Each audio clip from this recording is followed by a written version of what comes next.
En este video vamos a comprender el significado de las ecuaciones del electroimán. ¿De qué depende el campo magnético? La imagen representa un conductor perpendicular al monitor. En su interior hay un tache, lo que significa que la corriente eléctrica está entrando al monitor. Con la regla de la mano derecha, observamos que las líneas del campo magnético giran en el sentido de las manecillas del reloj. Cerca de donde está el conductor, las líneas del campo magnético están muy juntas, lo que representa que hay mayor densidad de líneas y que el campo magnético es mayor. Conforme nos alejamos, la separación entre las líneas es mayor, la densidad del campo magnético es menor y el campo magnético es menor. Entonces, ¿de qué depende el campo magnético generado por una corriente eléctrica? Pues de la corriente eléctrica. Si no hay corriente eléctrica, no hay campo magnético, pero también depende de la distancia a la que nos encontremos del conductor. El campo magnético es directamente proporcional a la corriente eléctrica. Con la distancia sucede algo muy interesante. Si estamos separados a una distancia r, esta r podría ser el radio de una circunferencia. Esta circunferencia es la línea del campo magnético a esta distancia.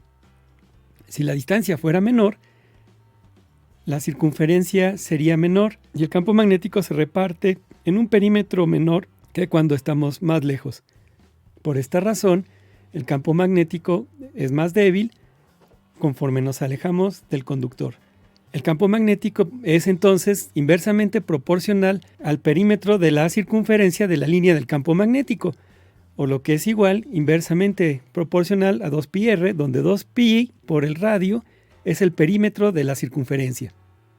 Juntando ambas ecuaciones, obtenemos una sola expresión donde están las dos relaciones de proporcionalidad directa e inversamente proporcional respecto a la corriente y a la distancia. Pero esta relación no es igual, porque la densidad del campo magnético se mide en teslas y la corriente eléctrica en amperes y el perímetro es una unidad de longitud que se mide en metros y no son iguales. Para ello se requiere una constante de proporcionalidad que se representa con la letra griega mu subíndice 0. Si agregamos esta constante, podemos entonces lograr la igualdad.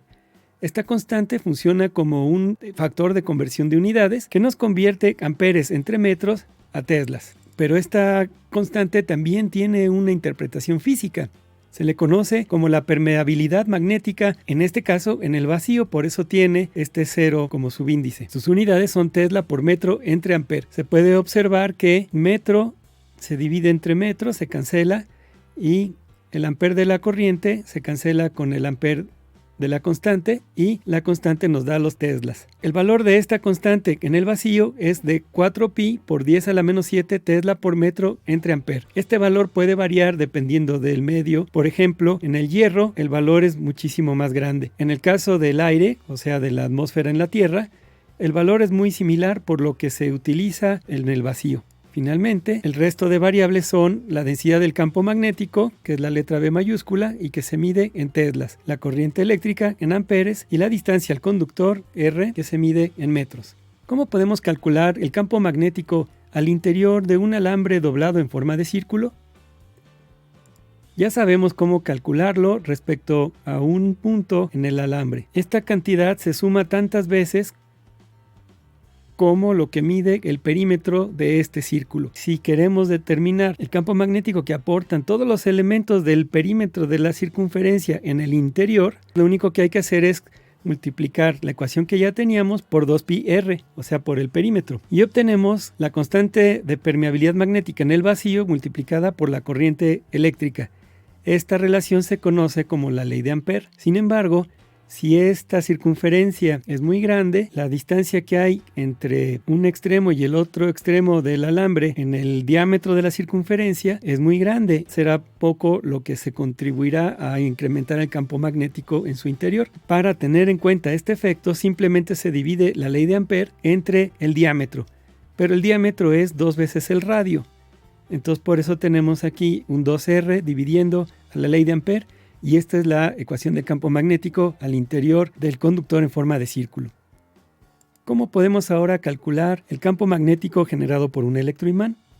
En primer lugar, se considera despreciable el diámetro de las circunferencias que forman los anillos del electroimán. En segundo lugar, ya habíamos visto que cada una de estas vueltas lo que hace es sumar el campo magnético de una sola vuelta. Si tenemos 4 vueltas, el campo magnético es 4 veces más fuerte. N vueltas, el campo magnético será N veces más fuerte. Por otra parte, el campo magnético se debilita conforme la longitud de esta espiral, que se conoce como solenoide, se hace más larga. Y entonces se hace algo similar a lo que se había hecho para el alambre en forma de círculo, pero en lugar de dividir entre el diámetro, ahora se va a dividir entre la longitud del solenoide.